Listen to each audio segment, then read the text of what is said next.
अस्सलामुअलैकुम रहमतुल्लाहि वबरकातुहू। Shahraj gardening idol खुश आमदेद। वेलकम कहने जनाब तुहानू अपनी गार्डनिंग अपने काम ते। उम्मीद करने सारे दोस्त ठीक ठाक होंगे, सारे राजी खुशी होंगे, सारे अल्लाह पाक दे हिफ्ज़ो ईमान च होंगे। असीं तुहाडे सामने आ, साडे मामला सारे ठीक ने, रब सोने दी रहमत, मालिक दा करम।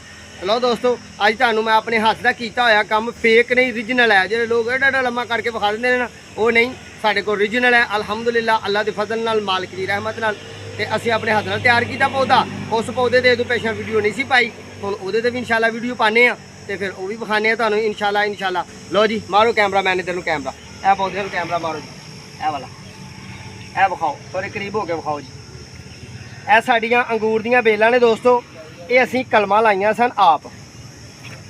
ये असीं 15 फरवरी तो लैके ते 1 मार्च तक ये असीं कलमां लाइयां सन। यह कलम है, इत्थों फुट्टी हुई है साड़ी कलम।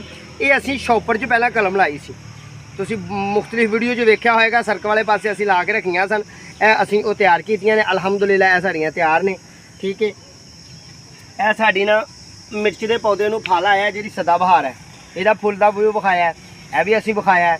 यह तो साड़ी अल्हम्दुलिल्लाह अपनी गार्डनिंग, अपना काम, अपनी साढ़े मामलात ने। चलो दोस्तों, हुण यह तुहानूं विखाने आ, अच्छे तरीके नाल विखाण दी कोशिश करने आ। यह साडा अल्हम्दुलिल्लाह अल्लाह दे फजल नाल, मालिक दी रहमत नाल अंगूर दी कलम लाई सी असीं ते बहुत ही तेज़ी नाल साडे अंगूर ने यह फल चुक्या। तुहानूं अच्छे अंदाज नाल विखा रहे हैं। भावें 2 दाने लगे ने, फेक नहीं दोस्तों, ये ओरिजिनल ने।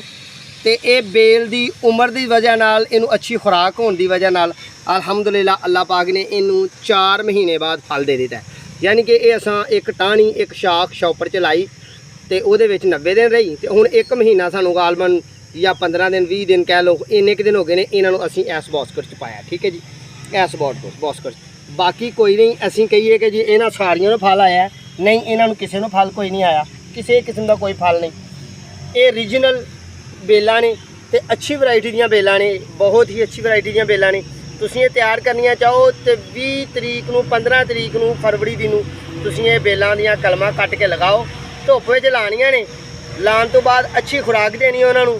अच्छी मैरे दी मट्टी होए तुहाडी, बहुत ही अच्छी मट्टी, मैरे दी मट्टी होए, विच जनाब भल वगैरह पई होए। भल असीं रूड़ी नूं कहने आ दोस्तों, असीं रूड़ी नूं भल कहने आ।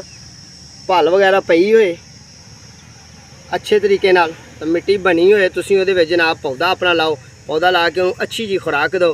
खुराक देने तो बाद जनाब तुसीं उन्होंने पौधे नूं ध्यान रखो, पानी शानी दा जर लगेगी, जर लगदे सार इंशाल्लाह अल्लाह दे हुक्म नाल, मालिक दी रहमत नाल तुहाडे पौधे नूं फल भी आएगा इंशाल्लाह, अल्लाह ने चाया।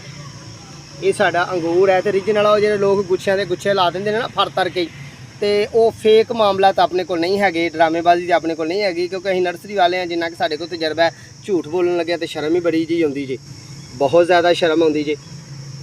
ਇਹਦੀ उम्र टोटली उम्र दोस्तों 120 दिन हुई है हुण तक, यानी कि 4 महीने। तो 4 महीने नहीं, इनू तो तकरीबन इनू ना तकरीबन 60 दिन हो गए ने ना, इनू सिट्टा आया, इनू 60 दिन हो गए ने सिट्टा आया। तो 60 दिनों बाद इंशाल्लाह यह हुण अंगूर की शक्ल है, ये आस्ता आस्ता वड्डा होएगा, मोटा होएगा। तो ये साडा अंगूर तैयार हो गया। तो काफ़ी बेलों नूं अंगूर लग जाता है, जिहदी उम्र पक जाती है ना। कच्ची टाणी नूं कदी दोस्तों अंगूर नहीं आया, बिल्कुल कच्ची होए, थले खुराक ही ना हो। सब झूठ, सब ड्रामेबाजियां, जो मर्जी कर लो, भावें नीरो बैन ला लो तो भावें डिस्प्रिन खवा लो, कुछ नहीं जे बनता। हकीकत ते मबनी गल्लां जिहड़ियां ने वो हकीकत ही होंदियां ने।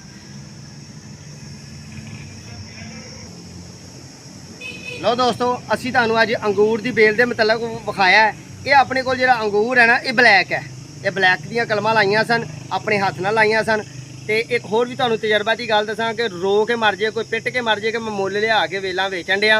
तो अंगूर दीयां बेलां ने मेरे कोल ते जी बड़ियां ही नस्ली ने, तो इंज हो गया तो इंज हो गया। वो तो यकीन ना करियो, क्यों कि ये झूठ बहुत ज़्यादा बोलते हैं, बहुत ज़्यादा नर्सरी वाले झूठ बोलते हैं। हाँ, जे किसी कोई नर्सरी वाला गारंटी दे कि मैं अपने हत्थ की तैयार की हुई है, फिर वो कलर का, वो जसामत का, वो नस्ल का, क्योंकि 12 तो 13 नस्लां पाइयां जांदियां ने। Black Ruby, Sultana, Kings, white, green, गुलाबी वगैरह, ये सारे मामलात, काला, ये सारे ये होंगे ने। 12 तो 13 नस्लां होंदियां ने। लो दोस्तों, उम्मीद करने तुहानूं साडी वीडियो अच्छी लगती होगी। साडे चैनल सबसक्राइब करना है, बैल आइकन दे बटन दबाना है। तो अगली वीडियो तक इंशाल्लाह दोबारा मुलाकात होगी। उन्नी देर तक जनाब अपनी मेज़बान नूं इजाज़त दो। ਅੱਲਾ ਹਾਫਿਜ਼।